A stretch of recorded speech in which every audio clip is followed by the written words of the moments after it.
Salut à tous, bonjour sur la chaîne NatureKite, bienvenue. Aujourd'hui, il fait vraiment beau, on est au mois de décembre pourtant. On va vous parler d'une vraie nouveauté. Alors une nouveauté, pas parce que juste c'est nouveau, parce que le concept est nouveau. C'est la nouvelle Ozone Fusion V1. Alors qu'est-ce que c'est? C'est la première aile à caisson du marché. On sait que Ozone était vraiment connu dans le monde du kitefoil, notamment olympique, pour toute sa gamme des R1V2, V3, V4 qui court aujourd'hui en olympisme en kite, spécialiste du caisson, spécialiste du parapente, spécialiste aussi des combinaisons de wingsuit. Et il était logique que peut-être ce soit les premiers à sortir une aile à caisson. Alors, d'autres vont certainement suivre, hein. Je ne vous cache pas que Flysurfer derrière, je pense, est en train de bosser ardemment parce qu'ils ont le savoir-faire aussi avec leurs VMG en kite qui sont aussi issus de l'olympisme et ils vont pas mollir. Mais par contre, c'est vraiment la première fois qu'on peut essayer ça. Alors, qu'est-ce qu'il y a là-dedans? On a en fait quand même deux parties gonflables. La latte centrale, le bord d'attaque en pente ATX, donc qui permet d'avoir rigidité et légèreté. Après, là où c'est carrément différent, c'est que vous voyez là, il y a 4 ouïes sur l'aile. Et ces 4 ouïes, elles ont pour fonction, elles ne sont pas encore pleines d'air, parce que là on est à la plage, il n'y a pas beaucoup d'air, je vais aller chercher de l'air à une centaine de mètres là. Mais les 4 ouïes ont pour fonction de gonfler là ces caissons-là qui vont venir faire comme une couette de chaque côté. Alors sur l'extrado, non, ça va être très plat pour l'écoulement laminaire. Mais sur l'intrado, vous allez voir qu'ici, on n'a pas comme d'habitude un énorme creux là derrière le bord d'attaque où il y a une déperdition d'écoulement monstrueuse avec un creux qui bouge. Là, une fois qu'on va être en pression, ça ne va plus bouger du tout. Et ça va permettre d'avoir un écoulement meilleur, donc une vitesse de pointe meilleure, une VMG bien meilleure aussi. VMG, je rappelle, le rapport cap-vitesse. Mais maintenant, nous, ce qui nous intéresse, on sait que ça marche. Parce que quelques Hawaïens, une paire de Français l'ont eu dans les mains. Et ils ne sont pas des manchots, donc quand ils disent que ça marche, je sais que ça carbure. Mais notre question à nous, c'est de savoir, pour des gens qui n'ont pas du matos de race pur, est-ce que c'est envisageable? Est-ce que ça apporte quelque chose? Est-ce que ça aussi a des inconvénients? Et on va aller voir ça tout de suite sur l'eau et on fait un débrief après.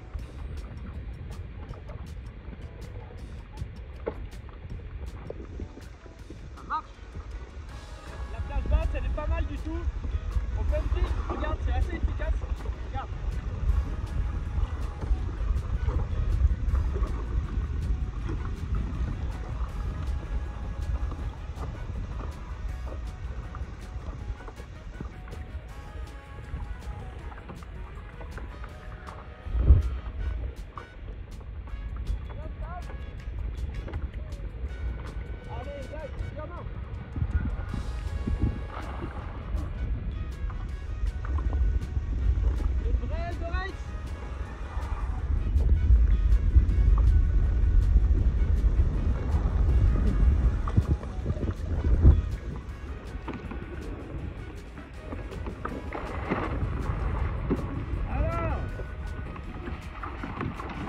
Qu'est-ce que ça donne tout ça?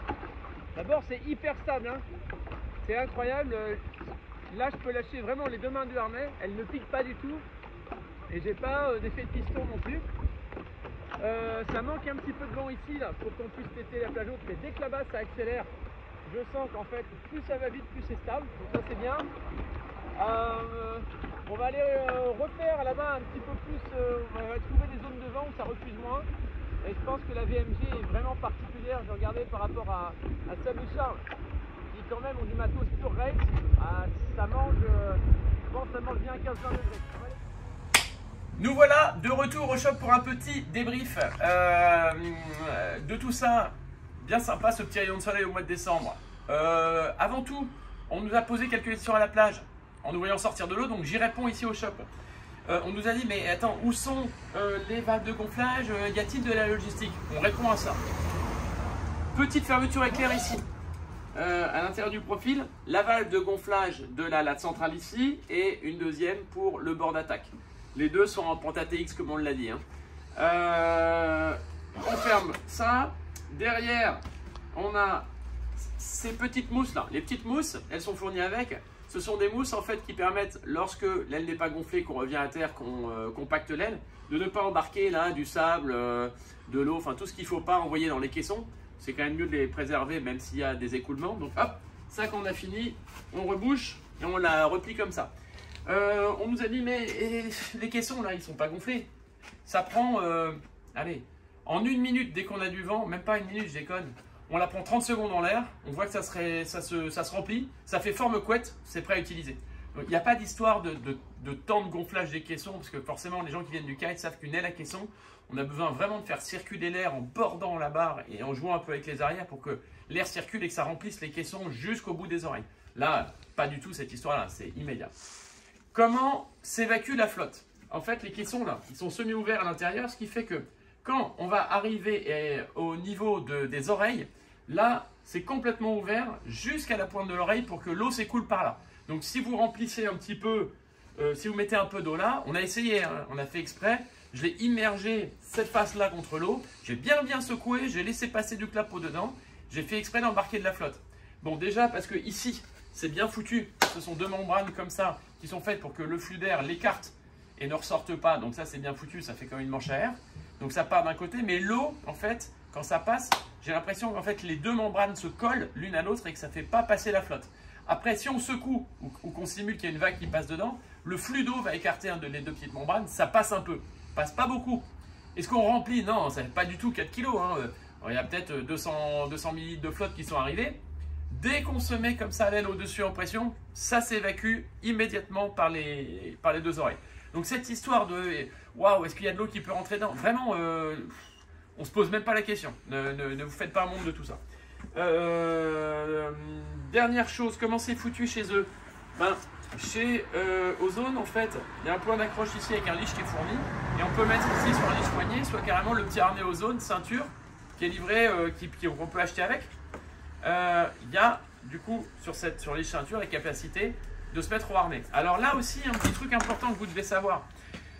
Cette aile, comme elle est faite pour naviguer à plein régime et aller vite, logiquement, on imagine que les gens vont mettre un harnais pour l'exploiter à fond. Ouais, mais du coup, le seul truc que j'ai pas forcément aimé, c'est le fait qu'il n'y ait pas de point d'accroche là. Ce qui fait qu'on met des bouts avec un cabestan là, comme on peut, un peu à l'ancienne. C'est un peu dommage parce que on tire un peu fort là sur la poignée ici. On a un peu la main qui vient sur le bout. Moi, j'aurais aimé qu'il y ait quand même peut-être deux points d'accroche ici pour mettre vraiment un bout un peu serré, que ça marche. Bref, n'en parlons plus, c'est pas non plus déterminant.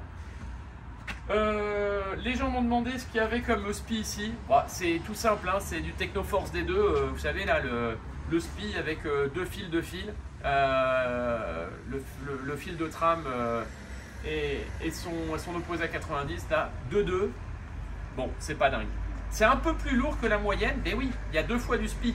Donc l'aile sur la balance, elle est un poil de cul plus lourde que la moyenne. Alors quand je dis un poil de cul plus lourde, c'est entre, comme elle est en Pentatex, quand même un bord d'attaque et la centrale, en poids, ça va être entre une aile de course en Alula et une aile en Dacron. Donc finalement, bon, pour celui qui a l'habitude d'une full Alula, il va dire ouais, c'est un peu plus lourd. Pour celui qui a des ailes en Dacron, il va trouver que c'est même plutôt un peu plus léger. Bon, en vrai, comme je le disais dans un autre tuto, c'est pas ça qui est très important à 0. C'est que l'aile, par contre, elle se porte dès qu'il y a 10 nœuds en l'air. L'aile se porte toute seule. Donc on ne sent pas du tout le poids. Voilà. Ça, c'est donc pour les caractéristiques de l'aile. Maintenant, sur l'eau, c'est ça qui est un petit peu important. Donc, dans l'ordre, on monte sur la planche. On se met en pression.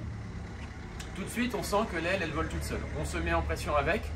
Et là, dès qu'on commence à vouloir pomper un peu, puisque là, on a vraiment fait exprès, cette première partie, ce tuto 1, il est fait pour être pour monsieur tout le monde.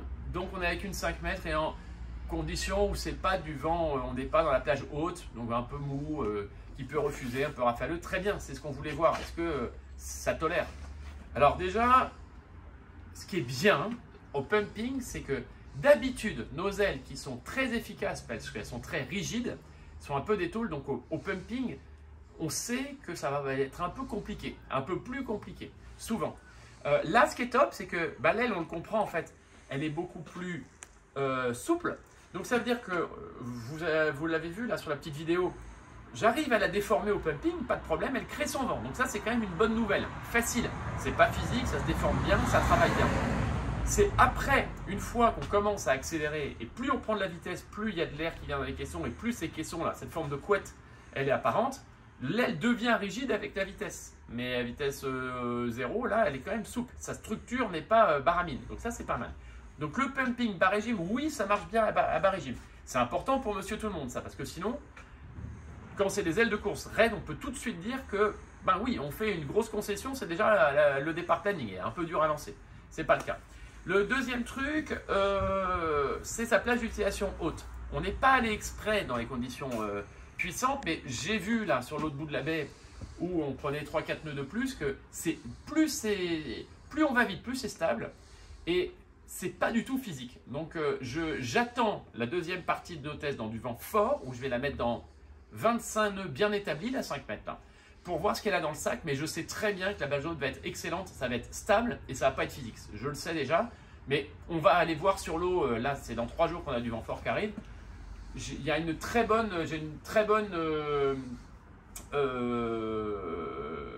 appréhension là-dessus. J'imagine bien que ça va fonctionner mieux que ce que j'ai eu dans les mains. Donc ça, c'est le truc. Après, une fois qu'on est en l'air, la stabilité, c'est ce qui choque. C'est qu'en effet, l'aile, pas de mouvement de piston là comme ça, où elle bouge, main gauche, main droite, non.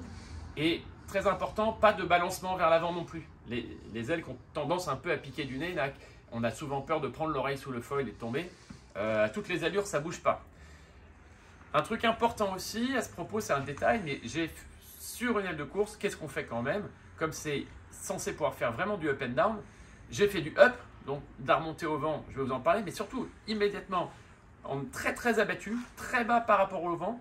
Il y a un truc qui est vraiment bien, c'est que quand on se met l'aile vraiment à la verticale pour avoir le maximum d'efficacité à l'air, même si on touche un peu l'oreille, alors ça je ne sais pas vous dire techniquement vraiment pourquoi c'est fait, mais même quand je touche un peu l'oreille, que là ça frotte dans l'eau, ça ici, je ne sais pas si c'est pourtant dur, mais je n'ai pas un point de pivot qui fait que ça touche, que ça veut embarquer vers l'avant et qu'éventuellement ça part en saucisson avec un arrachage par l'avant.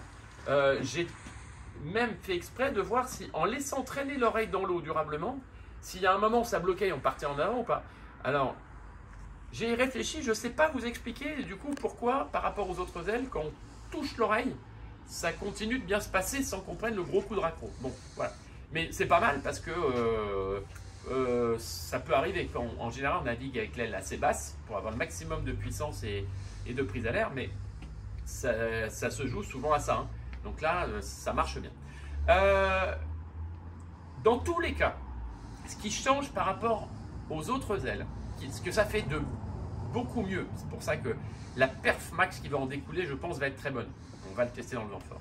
C'est que cette aile, elle a la particularité d'avoir comme une fenêtre de vol en kite. C'est-à-dire qu'elle ne fait pas que tracter ici en latéral.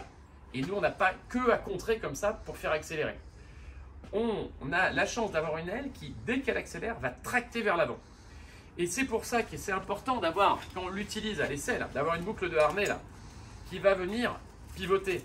On est là et cette boucle de harnais, elle pivote là, d'un côté et de l'autre. Pourquoi? Parce que quand je suis ici, dès qu'elle accélère, l'aile, elle va tracter vers l'avant de plus en plus. C'est pour ça qu'elle n'est pas physique, parce qu'elle va tracter vers l'avant, mais je n'ai pas une traction latérale à contrer. Mais il faut que la boucle de harnais puisse avancer en même temps, parce que ça avance, ça accélère, ça accélère. Donc ça veut dire que là, on a une énorme VMG, un rapport cap-vitesse excellent. On sent que ça veut faire que monter et l'aile, elle est là. Donc on a juste un petit peu à accepter cette traction vers l'avant et on accompagne le mouvement. On gagne, on va le mesurer, parce que ça ne sert à rien de le mesurer à 15 nœuds, mais dans 25 nœuds, on va mesurer la différence avec des ailes de course à Lula. Je pense qu'on gagne pas mal. Et je vais pouvoir vous dire exactement combien de degrés, ce qu'on part avec les GPS quand il y aura du vent fort. Quand on perd la rafale ou que ça refuse un peu, qu'est-ce que fait l'aile? Hop, elle vient se placer un tout petit peu en arrière, juste en face de vous, comme une aile un peu plus basique. Et du coup, elle reprend son vent. Donc en fait, on a tout le temps la même traction, mais à l'accélération, ça part en avant sans arracher, et on gagne du cap. Et dès qu'on a moins de vent, ça repart un petit peu en arrière. Donc l'aile, elle fait ni ça, ni ça. En revanche, elle se déplace un peu en avant et en arrière. Et on accompagne le mouvement. Quand on est arraché vers l'avant, ça pousse. Bon, ça c'est quand même assez nouveau. Est-ce que c'est l'apanage des ailes à caisson futures? Peut-être. Est-ce que dans le vent fort, ça va être incontournable pour le up and down? Il y a des chances. Mais ça va se naviguer toilé. Parce que ce qu'il faut bien voir, c'est que c'est en revanche des ailes qui naviguent en performance tant qu'on accepte d'aller accélérer. Il faut accélérer pour en tirer toute la quintessence. Ça veut dire, si on est bloqué à 16 nœuds parce qu'il n'y a pas d'air, et ben il va falloir s'énerver un peu alors qu'on est en haut à la cool. Hein. Il ne faut pas être passif. Il faut aller peut-être pomper un peu plus fort pour récupérer, créer son vent, récupérer des nœuds de plus. Et c'est une fois qu'on est à 20 nœuds que l'aile s'exprime. Elle crée son vent, elle continue d'accélérer. Et on est confortable. Plus on va vite, plus c'est stable. Naviguer par contre à basse vitesse avec, à 14 nœuds, ben, on sent bien qu'en fait, ça broute. Ça broute, c'est-à-dire que ça ne crée pas son vent, ça n'avance pas dans la fenêtre. Finalement, ça n'a aucun intérêt par rapport à une aile standard, ce qui implique qu'il faut que celui qui l'utilise, il ait un minimum de niveau, il ait un minimum d'envie de la faire avancer, c'est-à-dire qu'il soit un peu agressif dans sa façon de l'utiliser. Et puis le troisième truc, qu'il ait l'avion qui va avec.